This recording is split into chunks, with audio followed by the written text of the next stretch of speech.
Non-rockabotus must stop. I don't want to rock the boat. I want to sink it. Are you going to bark all day, little doggy, or are you going to bite? You're being delusional. I love you, Jeff. Delusional, yeah. Delusional's okay in your worldview. I'm an animal. You don't chastise chickens for being delusional.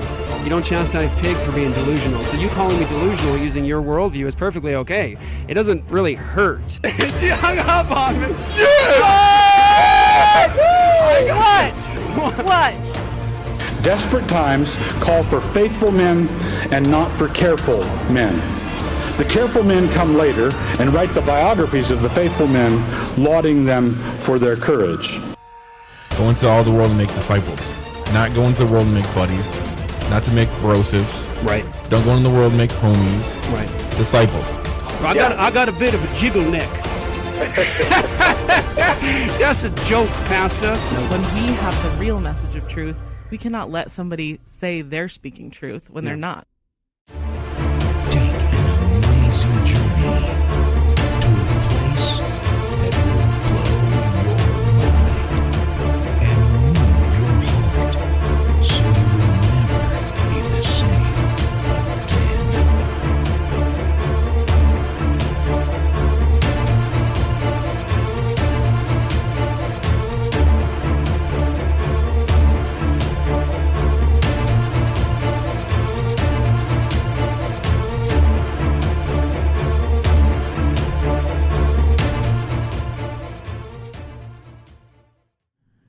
Fate in the day of adversity, your strength is small. Rescue those who are being taken away to death. Hold back those who are stumbling to the slaughter. If you say, behold, we did not know this, does not he who weighs the heart perceive it? Does not he who keeps watch over your soul know it? And will he not repay man according to his work? Proverbs 24, 10 through 12. What is up, everyone? How's it going? Joy? Good. Hello. It's just Joy and I today and a special guest who I'll introduce in a minute. This is a very special episode. Actually, Pastor Jeff's on his way to Pennsylvania right now for our rally to end abortion in Harrisburg, which is on Saturday. We've been advertising that, so hopefully you guys, if you're in the area, got that info and you can come help support that. So it's just Joy and I today and my new friend, Davis, who I'll bring on in a minute. So if you didn't see what's been going on here, the last week has been absolutely insane, with some opportunities that God's blessed us with, an opportunity to help our brothers and sisters who are serving in the military. Specifically, this started with some brothers that are Navy SEALs, and I'm going to keep it as vanilla as possible, and omit names and locations because those that we're helping at the moment want to remain anonymous. But the point is that they're being forced to take Pokey McPokerson or risk being ejected from the military, or at least losing their rating and stuff. And Right. As we're finding out, this is pretty widespread, and so it's been crazy this week. We've been getting emails and messages like crazy. But all that to say, I'm gonna just to kick the show off, I'm gonna play a clip here from an interview on Tucker Carlson this week with our friend Davis here, and then I'm gonna bring him in. So we'll just start the show off with this interview. It's a couple minutes, and then we'll get right into it. So go ahead, Matt, and start that video. You'll notice, by the way, in the case of the Navy SEALs and more broadly the U.S. military, that none of the members of Congress who claim to care so much about the military, they talk about it all the time, defense hawks like Liz Cheney and Adam Kinzinger and so many others, none of these people have said a single word about any of this. They have not risen to defend these guys because they don't care. So it's left to men like Davis Yontz to fight for these Navy SEALs. Yontz is an Air Force Reserve officer. He's a lawyer. He's representing a number of the Navy SEALs in question. He joins us tonight. Davis, thanks so much for coming on tonight. So did we misstate any of that? You have hundreds, apparently, of Navy SEALs who will leave a force that's only about 2,500 men very soon over these COVID vaccine mandates, correct? That's absolutely right. And I want to say thank you on behalf of my clients for bringing this to the attention of the American people. We need their help. My clients are Christian men. They're men of faith. Their faith informs every decision that they make. And really what they need is more time. The way this is being rolled out to my clients and many other members in the military is arbitrary. They're being given these really tight deadlines. They just don't have time to explore all the options and the rights. And the worst of it is they're being told you're going to go into a non-deployable status if you don't do this. And I think, and my clients strongly believe, that is going to impact military readiness. I don't think it should surprise any of us that the Navy SEALs are first on the list to be targeted. It's an all-male force. I don't know anything about their voting records or even if they vote, but they're exactly the kind of people, if you were planning to control the military for political purposes, you would want gone. Do they feel singled out? I know this is military-wide, but it seems like they're being pressed especially hard, especially early. I think that's accurate. I think my clients in particular, some of my clients are Navy SEALs. They are a very small part of a much larger group of Navy SEALs that feel that way. I also have clients that are fighter pilots that feel like they've been forced into the same situation. To my clients, these are arbitrary deadlines. They don't make sense, and they're being given conflicting guidance across the military. And these men are not alone. My clients want the American people to know there are thousands of military members across the formation that feel the same way. And my clients, as Christian men, informed by their faith, love their neighbor, they dedicate their lives, they sacrifice their lives to protect innocent life. That's what they're about, and they want this story brought to attention. They want help for the rest of the military. This isn't about them. They're quiet professionals, Tucker. That's what they do. My clients don't want to be famous. They don't want to have books written about them. Do their job and serve this country, and they're willing to step out in front because of all the other military members that are out there that don't have a platform like this. This has nothing to do with medicine or science or COVID, and anyone who says otherwise is a moron or a liar. This is about changing the nature of the force. Period. And I hope that you can stop it, and I hope that members of Congress wake up immediately and join you in that. Davis Younts, appreciate it. Thank you.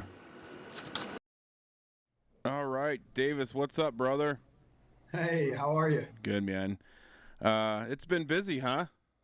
Absolutely. We have been overwhelmed with the number of calls and emails, people wanting to help in any way they can, volunteers, attorneys and paralegals wanting to volunteer to help us out, and military members all over the world reaching out, hundreds and hundreds reaching out for help. Amazing. So why don't you just take a couple minutes, tell everyone who you are, what you're up to, and your involvement in this, and then I'm going to tell the story of how all this came together, which is completely God. Great.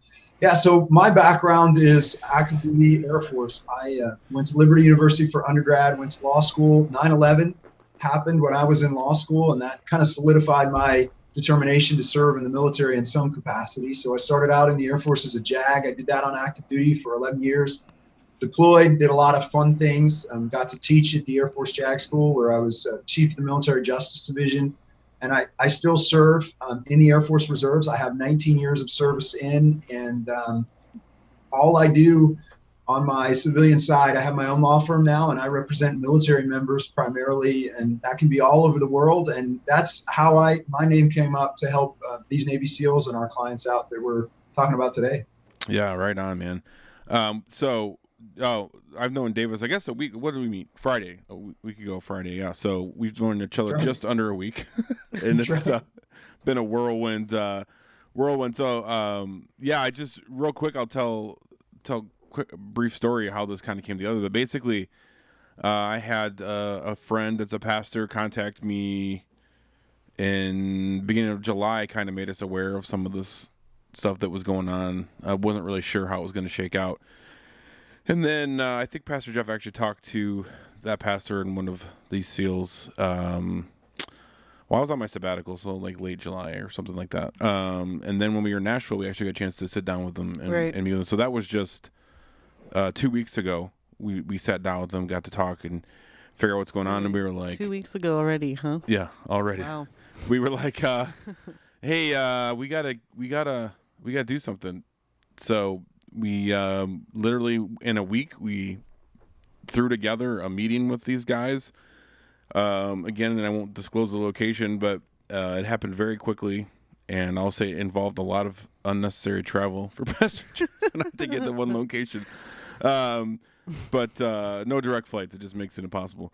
But we were able to throw it together, and like just God's been driving this situation completely. Where we contacted some of our friends that have been a part of this, Zach Lautenschlager and Bradley Pierce, and then Bradley's the one that was like, "Hey, actually, I know a JAG lawyer I've been working with on some other cases.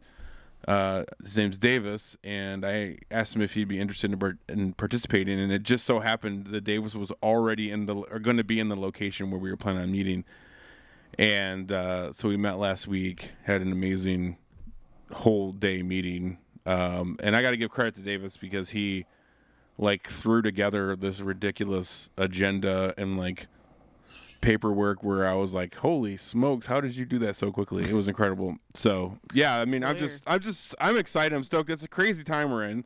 It's a crazy situation. But like just God's hands are all over this thing, and it's exciting and thrilling, but also terrifying at the same time. Absolutely.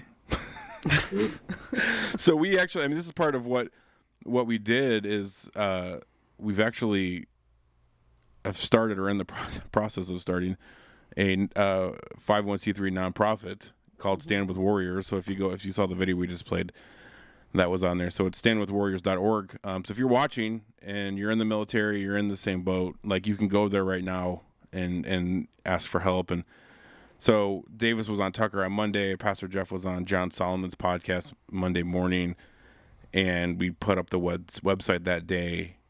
And keep in mind, this is 3 days after we met. Put the website up, and quickly. The next morning, we had 100 emails, and it's just growing like crazy. So I had emails to us to Apologia too. Oh, really? Mm-hmm. Just send them to that website then. Yeah. And then it's just been crazy. So praise God. So Davis, I'll let you get into kind of the nitty gritty details on what's going on because you do a much better job of explaining it than I do.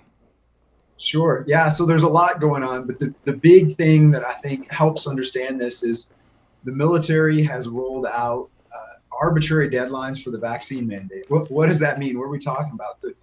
There is a lot of confusion in the military about what's going on and why the deadlines are the way they are. So my clients, and that's how I'm going to speak about this. I'm going to talk about my clients and what they're experiencing particularly. But my clients have been asking for months for guidance from the Navy, from their chain of command, from leadership on what's going on, will there be a mandate, and how to apply for medical and religious accommodations, right? And that's really the heart of this for my clients, for the Navy SEALs and the fighter pilots that I'm representing.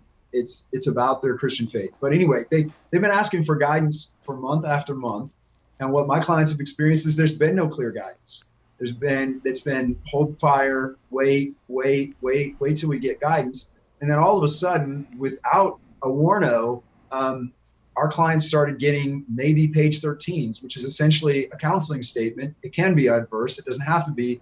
It said they had a very limited window to respond. And they had to decide within less than 2 weeks whether or not they were going to ask for an exemption, they were going to take the vaccine. But they were told, and this is happening across the military, I'm talking to Marine Corps fighter pilots, Army commanders, Air Force fighter pilots that are being told, if you ask for an exemption, whether it's medical or religious, you will lose the ability to deploy, and that likely means you will lose your position as a SEAL or as a pilot. And essentially, they're being told you're on your way out of the military. And there's a lot more background we've learned, but that's kind of the entry point. Is our biggest concern right now for our guys is they've been given arbitrary deadlines, short notice, and they need more time. They need more time to figure out what they're going to do to draft meaningful, powerful religious accommodations that comply with the law, and to understand whether or not these orders they're getting are even lawful. So That's what I'm looking at for my clients. That's what we're working on, right? Yep.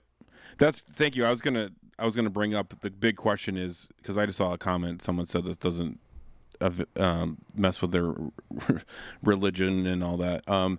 But the question is, right now we're asking is this a lawful order? So can you maybe explain to people, because you had to explain that to us last week. So explain to people that don't understand what that means. Right. So I don't represent any clients yet, and I'm not saying that this is or is not a lawful order. The problem is that's a complicated question, especially when we start talking about vaccines, because we're talking about the Religious Freedom Restoration Act plays a large part in this. Title VII of the Civil Rights Act plays a large part in this. And so there's really specific standards that my clients have to work through and try to determine whether or not they should apply for religious accommodation, whether or not they're qualified, or whether or not this order is even lawful in the first place. So again, my clients are asking me to explore that issue, do the research. There's a couple of different things to think about. In order for an order to be lawful, it has to be for a military purpose, essentially a military necessity. That's part of it. There's a lot of detailed case law we don't have to go into, but that's part of it. Is it related to military service? Is it tied to a military necessity, to the military mission? So for a long time, our courts have held military members accountable for obeying unlawful orders. In other words, a military member, an individual military member, like my clients, is given an order, and that's not a lawful order. They're expected and they're trained to ask questions, to push back and say, can you repeat that order? Can you clarify that order? I have concerns about the lawfulness of that order that I want to explain before we execute the order, because in military case law, if you're sitting in court-martial, obeying a lawful order essentially looks like self-defense, right? Like you might think of it like self-defense. It's essentially an affirmative defense. I followed that order because, I didn't follow that order because I believed it was unlawful, right? And there was a reason for it. So that's what we're looking at. There's a lot of research that goes into that. And again, it's hard to capture how difficult it is for individual military members who are not being given clear guidance. Our clients are not being given clear guidance. Our clients are not being given access to military attorneys that represent them. I have clients that are being told, well, you can choose to follow the order or not. The military attorneys that work for the military think this is a lawful order. So disobey it, and if you are in trouble, you're facing court-martial or something else, then we'll provide a lawyer for you. So that's about where we're at. Well, I was just going to ask, what is being disobedient in this way kind of look like? What are some of the penalties? Good question. Like what happens? Because a lot of people are like, well, I'm losing my job. Is it kind of just a matter of that, or is there more? Wow. Yeah. So there's layers. Yeah. So to keep it simple, I would say first, critically, our clients, these Navy SEALs, these fighter pilots are being told, regardless of the lawfulness of the order or not, if you ask for an exemption, if you exercise your legal right to ask for a medical or religious accommodation, you're likely going to lose your job. Meaning, when we say that, I mean, you're not going to be able to fly a plane anymore. You won't be deployable. Navy SEALs are being told they'll be removed from their position. So that's just step one. That's if you decide, hey, I want to challenge the lawfulness of this order. That's only from a perspective of, if I ask for something I'm entitled to legally, which is an accommodation, what's going to happen to my career? So that's one phase. As we move forward, if there are individual military members, if any of our clients decide, hey, we want to challenge the lawfulness of the order, the disadvantage for military members is the military will take adverse action, and then you raise the lawfulness of the order as self-defense, essentially. So that's the tough decision my clients have to make. So what are the penalties? I think a lot of military members are going to be dealing with two things. One is they'll get some sort of adverse military action. That could be punishment pursuant to what the military calls Article 15. Think of that in terms of extra duties, paying fines, having your rank reduced, so being lowered in military rank or being restricted to the limits of a military installation. Those are the things that can come from an Article 15. They call it non-judicial punishment.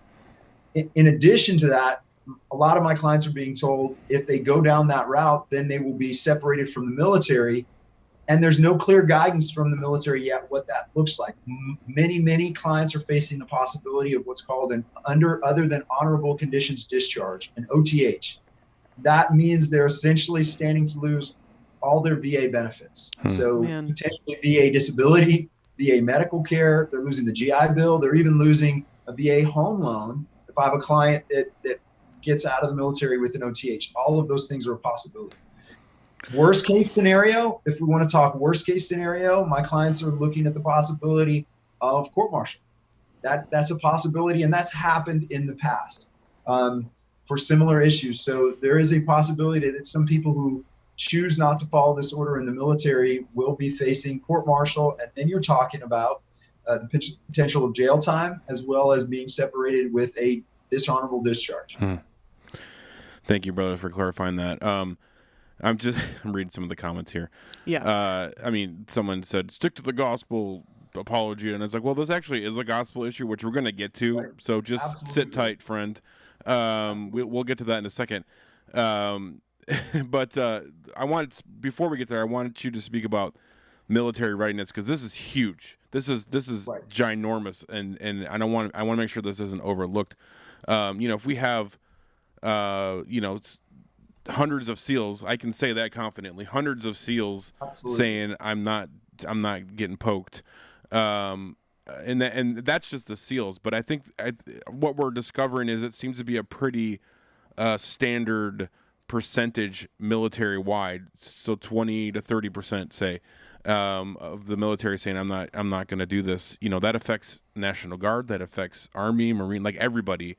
And so that leaves our nation in a really bad spot if the military is saying, okay, well, we'll just go on without you. If you're missing 30% of our forces, that's significant. So, Davis, I don't want to miss that. So I want to hear your take on that.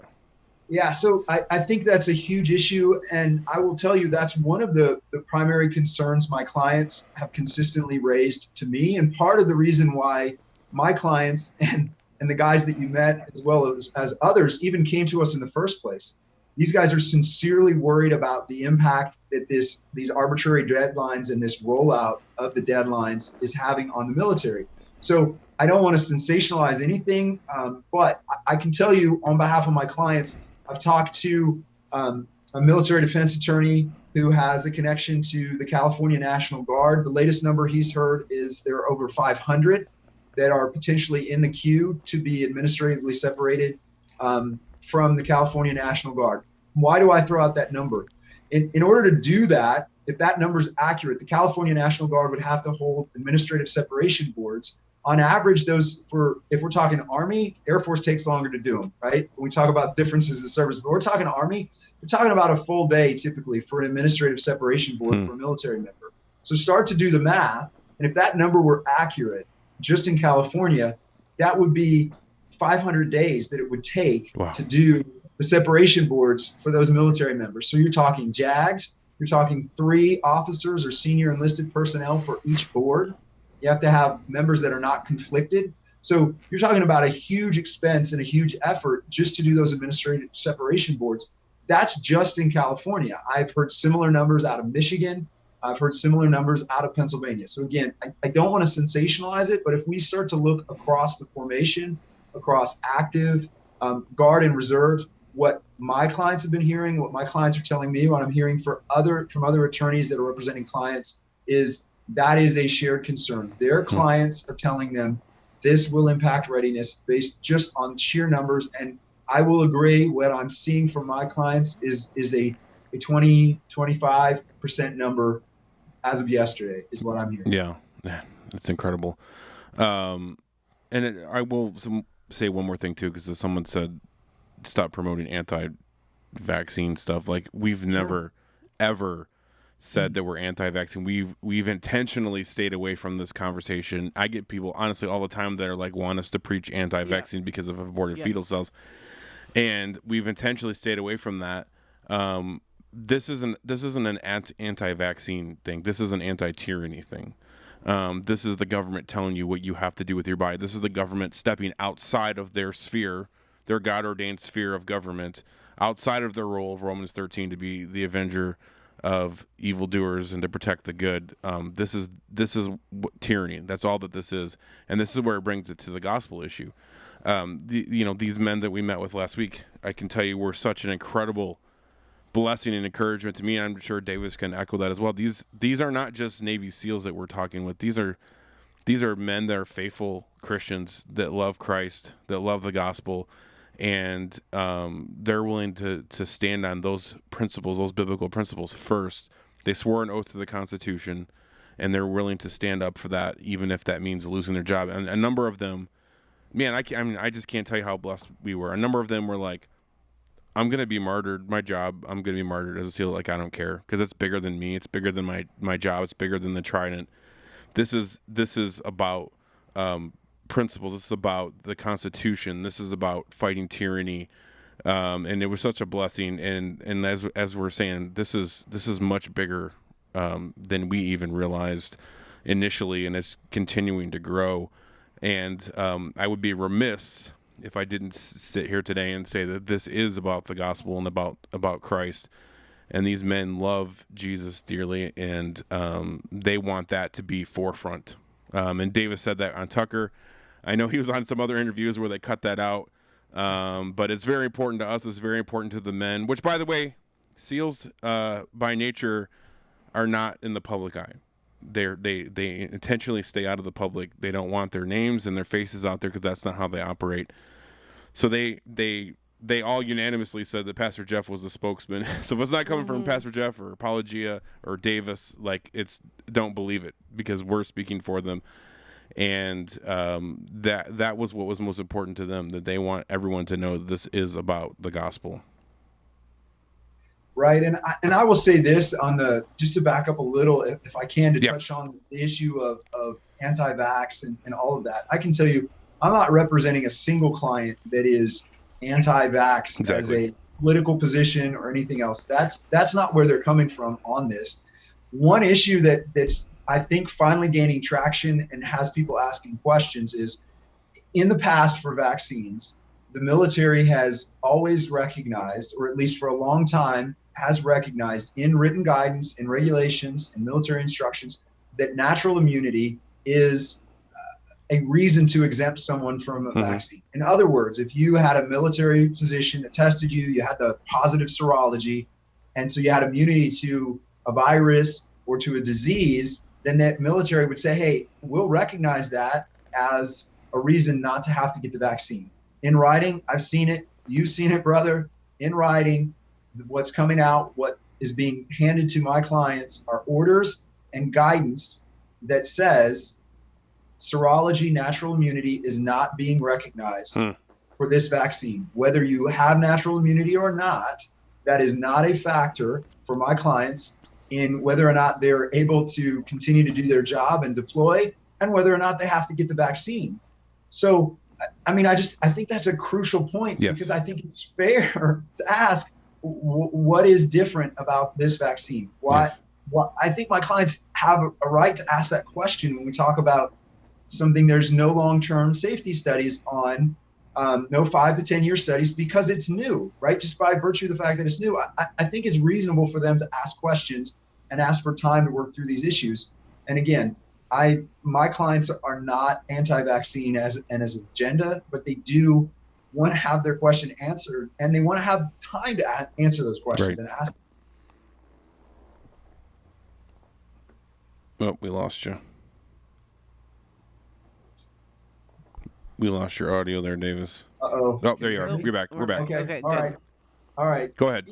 Yeah. And so the last point I'll make on that, if you can hear me, I hope I was able to make that last point well. But the other thing I will say is this: my clients have a right to ask from a military readiness perspective. Yep. If my clients are being told the reason you have to get this vaccine is because of a health and safety risk to the military, to you and to other military members, and if my clients are being told you're not going to be able to deploy or do your job if you don't get the vaccine, then I think it's right and reasonable for me to ask the question on behalf of my clients. But if they have natural immunity, and if I'm not a doctor, I'm not a virologist, but if the studies that are coming out that are showing, even from the NIH and the CDC, that natural immunity is very effective, perhaps more effective than the vaccine itself, why isn't that being recognized as a medical exemption in this case? And what is the impact on readiness? What's the negative impact on readiness if my clients have something that protects them better than the vaccine itself? That's a concern that my clients have, and I think it's a reasonable question to ask. Yeah, absolutely. And I thought I should get better. So along those lines, because I don't want to lose this point, because I saw someone in the comments said that there's been few side effects, which is just absolutely false. Absolutely false. A number of these guys have already had it, like you said, Davis. A number have already had it. They already have the natural immunity. And I think I saw an interview today, and don't quote me on this because I don't want to get it wrong, but if I remember correctly, they said that 20 SEALs essentially over the last year and a half had died with COVID. I'm going to say with COVID, not because of. And since the vaccines come out, I think I saw that like 80 of them already have adverse effects. And these are guys, like these are like our top warriors, not just like right now, but like of all time, like ever. Like these are the most healthiest dudes you could ever have in your entire, like in the history of the world. All right. Yeah, and they were fine, and now all of a sudden they're having all these adverse effects. And so like it is reasonable to say, hey, I already had it. This vaccine is actually going to make it worse for me. It's going to cause me to have, issues where I'm not going to be able to do my job. Right. And I think, like you said, Davis, it's absolutely reasonable to ask for that. And this is where like it's tyrannical for these guys to just say, the top down, just say, I don't care. You're getting it regardless. So you were going to say something. Well, I just think that's I know you said you don't want to sensationalize anything, but just seems so crazy that basically it's just an issue of like, well, we're giving you a command. We don't care if it's lawful or not. Yeah. And just keeping in mind what the military does. Yeah. And its function and its the privileges that you have, it just the power that you have, sort of the authority that the military has. It should be pretty alarming that this particular population would not wonder, they would not be concerned if it's lawful or not. And if anything, that should be what we want in our military. Absolutely. Is a military that is first and foremost concerned about following lawful commands, and certainly concerned about not following unlawful commands. Exactly. Because it's different. They're not totally, military personnel are not like civilians. And I don't know, maybe people think it's kind of the same, but like a command is something that you're supposed to do, and it's not like a mandate. So could you explain maybe some of the differences of just what's expected of someone in the military who's given a command? Like you said, it's kind of a process to not obey a command. Yeah, so, and I think that's fair to ask, and I think it's going to be a common question people have, right? You're in the military. If you're told to jump, your only response is supposed to be, "How high, sir? How high?" Right? And I think that's reasonable. However, we also have to recognize that our military, and my clients recognize this, is unique in world history, right? Yeah. So my clients are students of the Constitution. They're students of history. Unique in history is the fact that our military members swear an oath to support and defend the Constitution. And why does that matter? Why does that matter to my clients? Look at history. Normally, a military oath was to swear fidelity or allegiance to an emperor, to a particular political leader, right? Not to, or even a state as a sort of entity, right? As an entity all to itself, rather than to law, right? Law based on the Constitution. And so my clients look at that and understand that, and they recognize that principle. So that oath is, you're swearing an oath to support and defend the Constitution. So it is expected under the law for military members to be considering the lawfulness of orders as they execute their job. And to be clear, when we're talking about my clients that are fighter pilots, that are Navy SEALs, they're asked to make decisions like that in the fight, in the battle. They're given orders. And if they have concerns that an order to, fire weapons, go weapons hot, drop a bomb is going to impact or endanger civilians, or there's an error in transmission or something else, they're trained. My clients are trained every day to be prepared to say, stand by, can you repeat that order? So yes, normally we execute orders very quickly in the military. Mm-hmm. But my clients are also trained, hold on, if you're given an order that you have questions about, pause and ask for clarification. Repeat that last order. Can you clarify? Can you clarify the coordinates? And that's something that's ingrained in them. And so now, how does that translate to a situation where we're talking about a mandate for a vaccine? I think it translates well because this is not combat. We're not talking about a situation where my clients are being asked to fire on the enemy or not, or make a split-second decision about whether or not an order they're being given is lawful. What we're seeing, and my clients believe, is this is an arbitrary order, arbitrary deadlines. Yeah. Why all of a sudden, after my clients ask for guidance for months and months, are they now being rushed to make critical decisions and to address this order? And so initially, and I want to be clear about this, initially what my clients are asking for is more time. More time to understand the order, the impact it's going to have on them and others. And some of my clients are in leadership positions. Some of my clients are expected to carry out this order. In other words, to discipline people that work for them if the order is not followed. And that's critical in this piece because they're in a leadership position, and that's they have to ask that question. Absolutely. Yes. Thank you for clarifying that. And somebody corrected me in there. It was, when I said 20 SEALs, I meant 20 military total. I think someone said 35 total in all of the armed forces that died with COVID.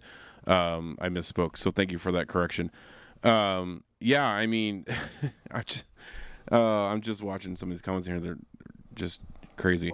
Another good point to bring up, and I know we've kind of danced around this a little bit, but going back to the vaccine thing, like obviously, these guys have been poked with needles more times than they can count. They've been vaccinated for who knows what kind of things, and the difference I think between that and Davis, because Davis I want to mention, he didn't say this, he's in the same boat as everyone else. He's had the same mandates, so like he's not like, he's speaking like out of he has skin in the game, right? So the difference between like a lot of these other vaccines and this one specifically is a lot of these others, like smallpox, and I saw some of the anthrax, like all these things, like they're proven to be safe. We know what they're going to do. The problem with this one is it's been kicked out so fast. It's basically people are guinea pigs. No one knows what's going to happen. It's like comparing apples and oranges essentially, because it's not the same as all these other vaccines that they've gotten, malaria, you name it. And obviously the number of people that have died from this new vaccine is crazy. I don't know the exact numbers. It's a lot compared to other vaccines that they've shut down when just a handful of people have died. It's in the thousands people are dying. And so like there's absolutely reason to question whether or not this is safe for these men that are willing to take a bullet for our nation. Yeah, and my clients, you met these guys. My clients are asking that exact question. Yeah. Another question that they're asking is, if the information that seems to be coming out now that there are breakthrough cases, as well as individuals who've been vaccinated and are shedding or spreading this asymptomatically. And again, I'm not an expert, but these are the questions my clients are asking and want to know based on new information that seems to be changing every couple of days. New information is coming out. So I think it's fair for my clients to ask the question, if I have natural immunity, if I've already had this and recovered, and everything seems to indicate I have a high level of natural immunity, aren't I putting myself and others at risk by taking a vaccine that could cause me to spread this asymptomatically because of the higher viral loads? And again, you and I, we're not medical experts, but I think our clients are smart, highly educated military members who can read, and they can read these studies, and that's what they're seeing. And again, that's part of why they're asking these questions and asking for more time. Exactly. I just saw someone else said tyranny is when the government pulls guns on you. Nah. Tyranny starts way before that. It's a really bad definition. If you're waiting for that, for there to be tyranny, it's way too late. Maybe you haven't seen what's going on in Australia. Maybe you haven't watched that because there's riots down there right now. People have had enough. You're allowed 1 hour a day outside of your home, and if you're out longer than that, guess what they're doing? They're showing up with a gun. and telling you to go home or telling you to get the vaccine. So like they're quite a bit ahead of us. But like if you're defining tyranny as that, like it's way too late. And this absolutely is tyranny. Like I said earlier, I would define tyranny as when the government steps outside of their God-ordained rules, the God-ordained spheres of government, and tells you what you should and should not do when it's not their business. That is the definition of tyranny. Well, and just to be clear, they're militarizing that. Yeah, exactly. If you think that tyranny is opening your front door and there's guns pointed at you, who do you think is pointing those guns? Right. State and federal personnel of some kind, right? So when you see the government saying to the military that their arm of protection, you see them saying, we don't care if it's lawful, do it. Right. That we're already farther than you think. Yeah, exactly. It's exactly right. That's exactly right. Anything else you want to add to that, Davis? I know you probably got to get going. You're pretty quick. I do have to get going, and I will just say again, I said it earlier and I'll repeat it. Like I don't want this to sound sensational. I'm trying to represent my clients to the best of my ability. But I think it's important for people to understand those things that you're saying about the way this order is coming down. That's what's happening to my client and other military members. My clients are seeing commanders walk in the room and saying, just get this done. Yeah. Just do this.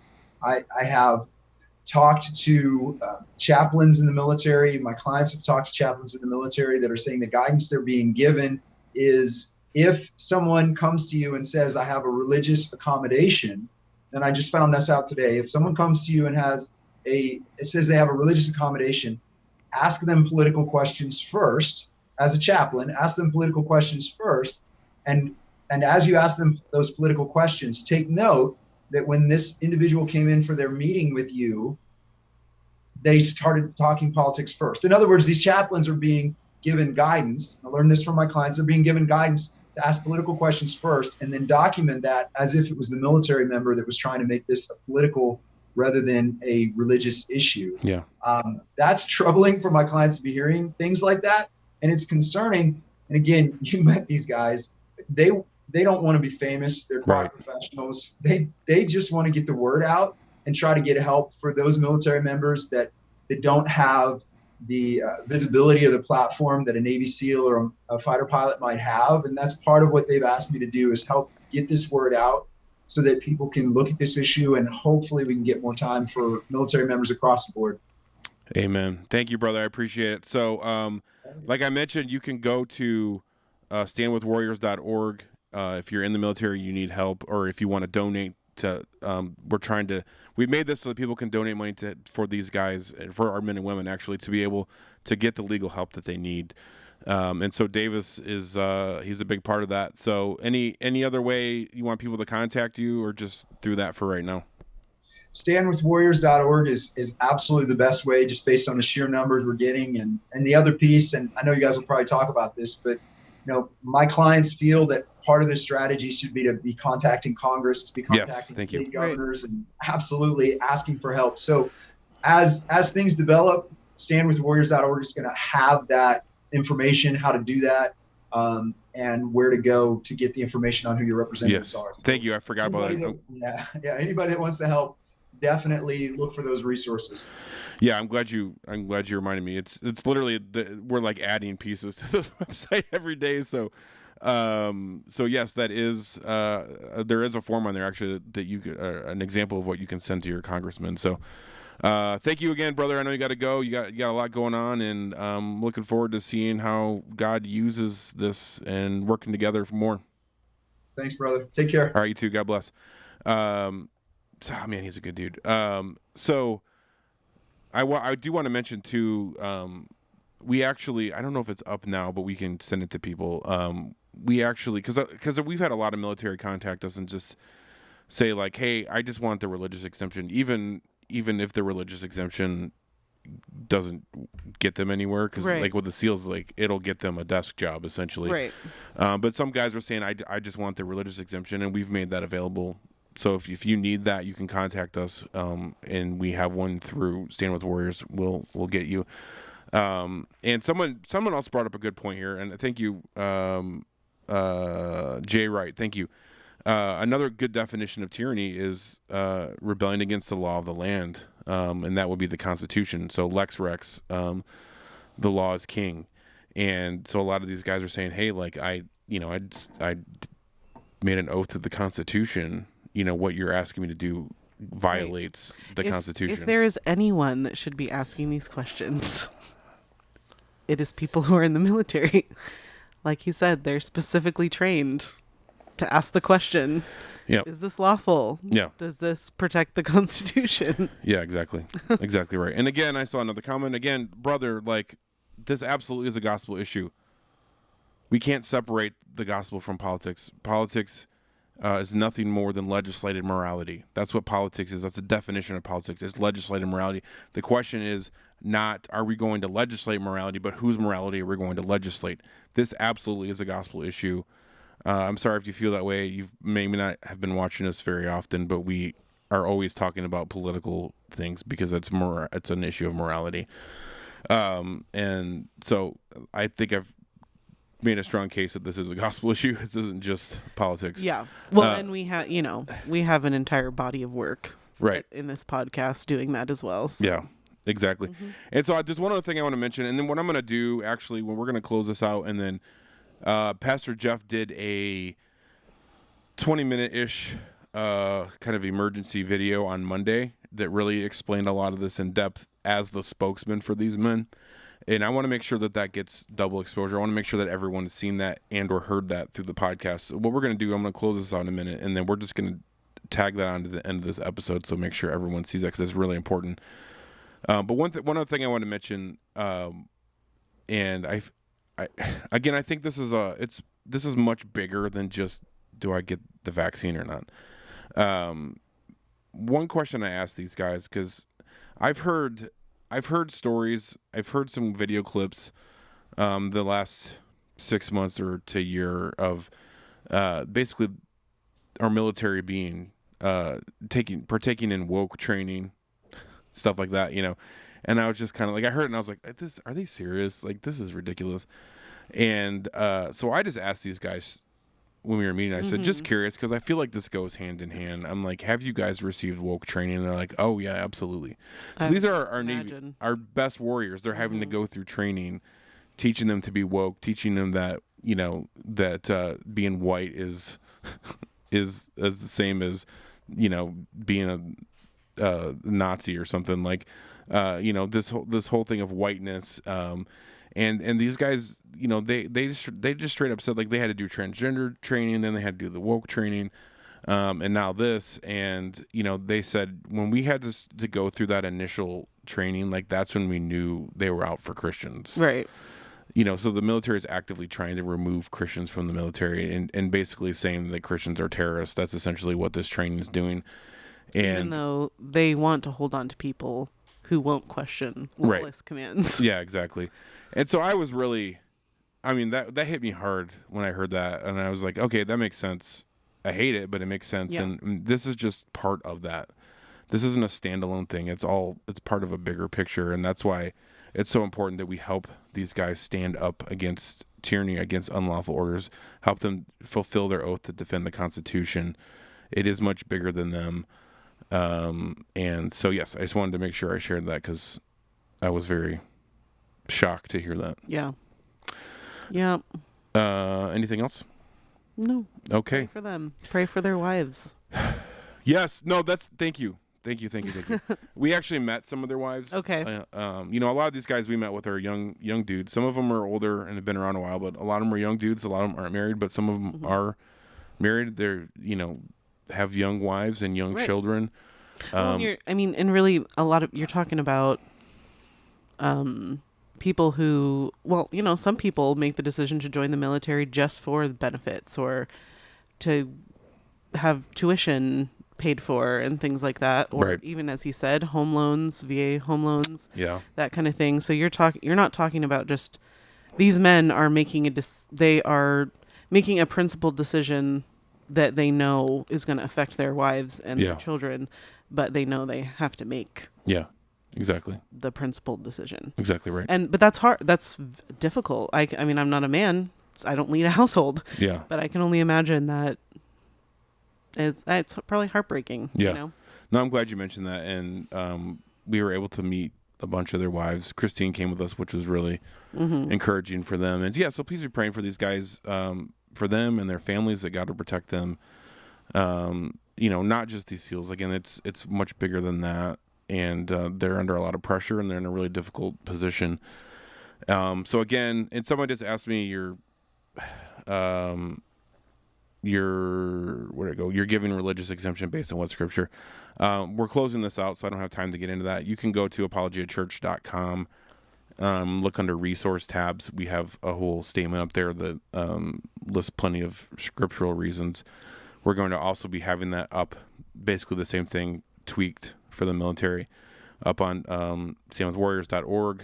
And actually, Dr. White, Pastor James, wrote an extensive 7-page document. It's thorough. And it was edited. So everything he does. Yeah. It's thorough. And it was edited by Douglas Wilson and Joe Okay. Booth. All right. So Well, we got some big brains on that yeah. on that document. It's thorough, and it goes through it all. There's plenty of scriptural backing in that. So be watching for that. It's not up yet. It will be going up hopefully the next day or two. We're trying to do a couple things with it first. So anyways, thank you again, everyone, for watching. I know this is kind of an unusual thing that we do, but it's huge and important, and God's like literally thrust us into the middle of it. We have no doubt that he's up to something big. Right. And I'll just end with this. We look at these guys as like the last line of defense for tyranny. They're the, if the government can, go full tyranny on them, then they're the rest of us are screwed. They're the ones that the government is going to tell to enact their tyranny out on us. Exactly right. So, yeah. So anyways, thank you again, everyone, for your support as always. We can't do this without you guys, without all access. You can go there, sign up, apologiastudios.com. Get your free account for Bonds. I want to add something to what I just said, unless they're stopped. Thank you. I don't want to just throw all the military under the bus, but we can stop this. Sorry. No, you're good. I appreciate that. Also, you can go to End Abortion Now, help support our efforts to end abortion there. Like I mentioned, Pastor Jeff and Dennis Sarfate, Zach Lautenschlager, they're headed to Harrisburg, Pennsylvania right now. We have the rally to end abortion on Saturday in Harrisburg. I think it's at 10 a.m. if I remember correctly. I'm starting to lose my voice. I am fired up today. So yeah, obviously we're trying to do that. So you can help support that as well. And I think that's it. So I'm gonna end it here, and then like I said, we're gonna tag on the video Pastor Jeff did here at the end. So God bless you all. Thank you so much. Joy. See ya. Peace out. Good evening, everybody. My name is Pastor Jeff Durbin. I'm with Apologia Church in Arizona. Thank you so much for watching this breaking news show tonight. Very important things I have to share with you. Many of you guys know me as pastor of Apologia Church. We have many ministries like endabortionnow.com and things like that deal in the area of cultural engagement and bringing the gospel into very difficult places and into the public square. I wanted to report to you all what some of you may have already seen today, that I broke a story today about my counseling and ministering to a significant number of United States Navy SEALs who are Christians. They have very strong commitments to the Lordship of Jesus Christ, to the law of God, and to the command to love their neighbors as they love themselves.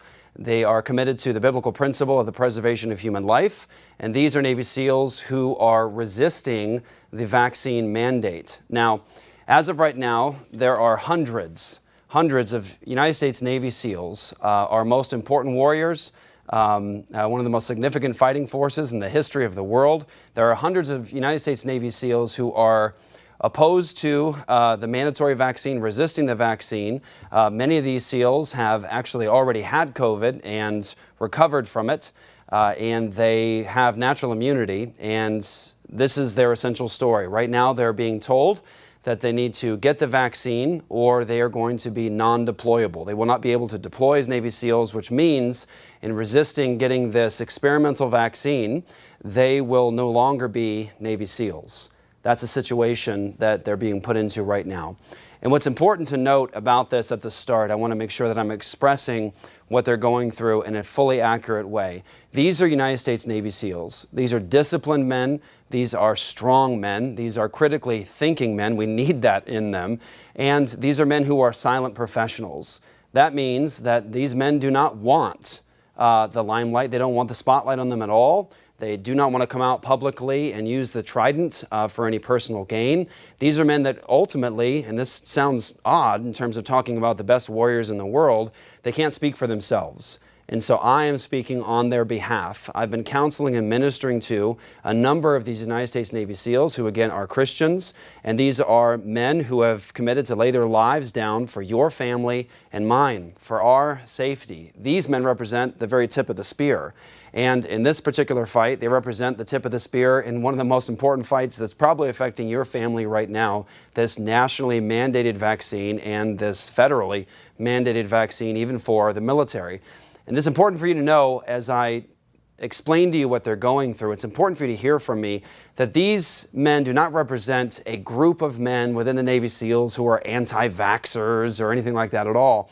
No matter how the leftist media tries to spin this, they are not anti-vaxxers. These are United States Navy SEALs, and anybody who's been in the military knows that you will often go down a line getting hit with vaccines. Now, the difference between that situation and what they're facing right now is that this particular vaccine is new. It has no long-term safety data, and that's an irrefutable fact, an undeniable fact, because it's new, we just got it.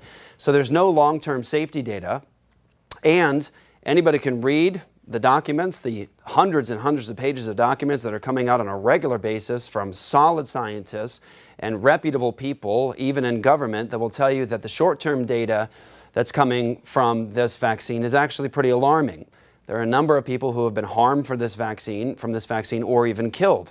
And these Navy SEALs, again, they've been vaccinated up and down. But the difference between that, the long-term safety data vaccines, and this, the difference is stark. And these men are strong men, critically thinking men, and they're warriors, and they're disciplined men, and they're committed men, and they're consistent men in many respects. And in this case, they see this as Christian men, the men that I'm speaking on behalf of. They see this as Christian men, as a violation of their commitment to the Lordship of Jesus Christ as ultimate. And this is really important because these men represent very, very disciplined men who respect their chain of command. They do. They truly do. They want no attention, and they honestly can't even appeal for help because they're the silent professionals. These men represent the most disciplined kind of men who respect their government and their chain of command. They have honor for their government, and of course they would. These are the men that go into battle when their government tells them to do it. They go in front of bullets for your sake and for mine when their government tells them to. You can't get a more disciplined man than that. You can't get a more respectful man than that. However, in this case, these Christian men recognize a very important fact, that if no transcendent law is recognized above the state, then the state has become God, and they can't abide by that. These are men who are submitted to the Lord Jesus Christ as ultimate. They honor their country, they honor their president, they honor our form of government, but they recognize that there's only one king, Jesus, and that's where these men stand. So they have a commitment first and foremost to the Lordship of Christ, to the kingship of Christ, to the ultimacy of Christ, and with that, God's law word, His word as supreme, and His law as supreme. They view, as the historic Christian tradition does, this perspective that's being handed down now through the lens of lex rex. It's the historic Christian position on the law of God as ultimate. Lex rex is ultimately this: the law is king. It is not the king is law. It is that the law is king. Ultimately, that God's divine word, His law word, is ultimate. And these men took an oath before God and their countrymen. They raised their hand to God as a way of essentially saying, God, view this and remember this, swearing an oath to God that they would uphold the Constitution of the United States of America. There are principles there that are straight from Scripture. Life, liberty, and the pursuit of happiness. That comes from the Christian worldview. These are Christian men, consistent Christian men, who not only have an allegiance to the Lordship of Jesus Christ, but to the law word of God. And these men know their history. They know where we've come from, and they know how we got the laws of this nation. They know that it was the Christian worldview and biblical principles that actually gave rise to this grand experiment. When they raised their hand as an oath to God, they swore an oath to something that was entirely meaningful to them. That oath meant something because it represented truths that they're committed to because of the Lordship of Jesus Christ. Because of their Christian commitments, that oath was meaningful. And brothers and sisters, I can say this on behalf of them, they meant it when they swore that oath. They were also committed to the command of Christ, His second greatest commandment. The first is to love God with all your heart and soul and mind and strength. That goes to their allegiance to Christ. The second commandment is to love your neighbor as you love yourself. And these men, these Christian Navy SEALs, they recognize that love for neighbor demands that you hold to the preservation of human life. That is a biblical principle through God's law word from beginning to end. The preservation of human life. And so these men are not just simply concerned for themselves in terms of taking an experimental vaccine with no long-term safety data. They're concerned for their families, and they're concerned for their countrymen. They're concerned for the community around them that they took an oath to defend. And so when they look through this as Christians, as critically thinking men, Christian men, who see the preservation of human life as premier. And brothers and sisters, I want to just ask you to think about something for a minute. These are men who have committed to lay their lives down for you and for me. That's not a theory, that's a fact. They do it. And they've demonstrated that they will do it over and over and over. They live their lives, these Christian Navy SEALs live their lives with that premierly in front of them. Preserve human life. Protect the innocent. That's why they do what they do. These are their convictions. And in terms of what's being asked of them right now, they're being asked to participate in a national experiment that is ultimately, I'm saying this, unconstitutional, unlawful, and it is a national experiment that actually violates their Christian commitments to work towards the preservation of human life. They see this experimental vaccine and they say, we don't have enough time to view this, long-term data to view this. The short-term data is alarming us. We're confused, we're concerned, and they need more time. And that is where you come in, brothers and sisters. What the Navy SEALs are asking for, these Christian Navy SEALs with an allegiance to Christ as Lord, what they're asking for from their government is more time. More time so that they can actually ask questions, they can actually put forward their argumentation, they can stand on their Christian convictions. They need more time. That is to say, they need congressional support. They need Congress to step in their place and in the place of military members across all branches. This is happening, brothers and sisters, everywhere to Christians and even non-Christians and all other branches right now. There is a large number of people who are saying, no, this goes against my conscience, this goes against my convictions and my commitments. And what they need is more time. The Navy SEALs right now represent the tip of the spear in terms of fighting this fight in a way that is righteous and good and is consistent with the laws of this nation. Again, the premier thing these Navy SEALs would want you to know is this. For them, this is about Christ, this is about neighbor, and ultimately this is about the gospel itself. I'm speaking on their behalf right now. They want people to know that they believe that this nation is dealing with a problem. And the problem is not just left or right. It's not merely political and dealing with partisan politics. The issue before us in this nation is sin. The issue is sin. All of us are sinners before a holy God. All of us are rebels. We're broken. And all of that rebellion and all that sin will be seen in so many different ways in our lives and personal relationships and even in terms of government. Sometimes government tries to deify itself. Sometimes government tries to become God. Any quick look at human history will demonstrate that without question. Government often tries to become God. Just ask North Korea. Ask Stalin. Ask Pol Pot. Ask Mao. It's happened in our very recent history, actually. Government tries to become God. And the problem is human sin. We're prideful, we're rebellious, we're idolatrous, and our sin expresses itself in so many different ways. And I'm speaking again on behalf of Navy SEALs who love the Lord Jesus Christ and are committed fully to Him, and their resistance is because of their commitment to Him. They want their nation to know Jesus Christ as Savior and Lord. They want people to know the same Savior that these men know, their Lord, who gave them forgiveness and life and peace because He is God in the flesh who lived a perfect and sinless life, who died for sinners, and He rose again from the dead. And He calls all people to turn and to trust in Him to receive forgiveness and life and peace. That's what they would want their neighbors to know. But as a pastor, I'm saying, on top of all that good news, that one of the glories of the Christian worldview is that the Christian church becomes light to the world. We know Jesus, we're reconciled to God, we're united to Jesus, and then we become light to the world. We become salt that stops things from decaying. It's a preservative. It shines light in darkness.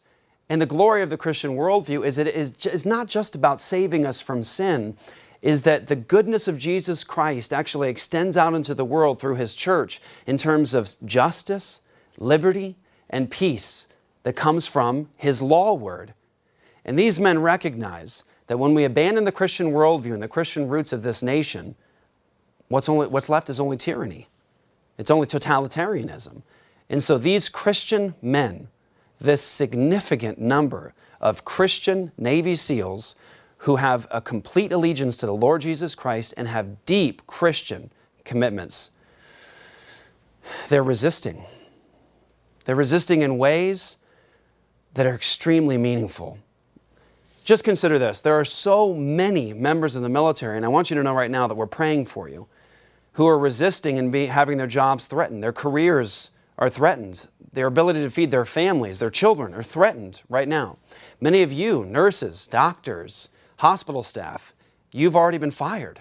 You've already quit. You've already had to walk away because you've been told to take an experimental vaccine, and it goes against your conscience. So many of you are suffering right now, and I want you to know, at Apologia Church, we're praying for you. We really are.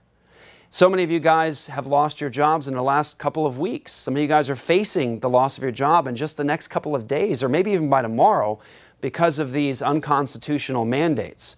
We want you to know that we're praying for you too. Please pray for the Navy SEALs and support them, help them, because these men right now are demonstrating that they're willing to go into the fight that matters the most and risk everything, to risk losing their careers, losing their status as SEALs, to once again be the tip of the spear to fight for you. I mean, this isn't about them. That's the thing that they have constantly said as I've been counseling them and ministering to them. This isn't about them. This is about their countrymen. This is about their God. This is about justice. Again, I want to reiterate, these are men who love Jesus and are fully committed to Him. And they want you to know that you can have life and peace and forgiveness in Him, and they need your prayers and support. So here's what you can do right now. This is what you can do. You can go to standwithwarriors.org, standwithwarriors.org, standwithwarriors.org. It's a site that's been set up that's going to be used to actually help to fund the legal battle that these Navy SEALs are going to have to be a part of. We have an ex-member of JAG, an attorney, who is actually working with some of these SEALs right now, who is trying to support them and trying to get them more time and trying to fight this legal battle itself. If you go to standwithwarriors.org and you get connected there and you end up giving there, that's going to go towards helping to fight the legal battle for these Navy SEALs, the fight that needs to be had. Pray for them.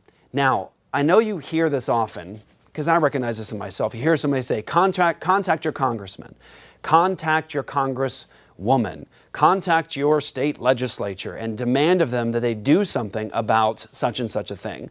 Oftentimes you hear somebody say that and then nothing is ultimately done by me or by us. We just don't. Let's admit it.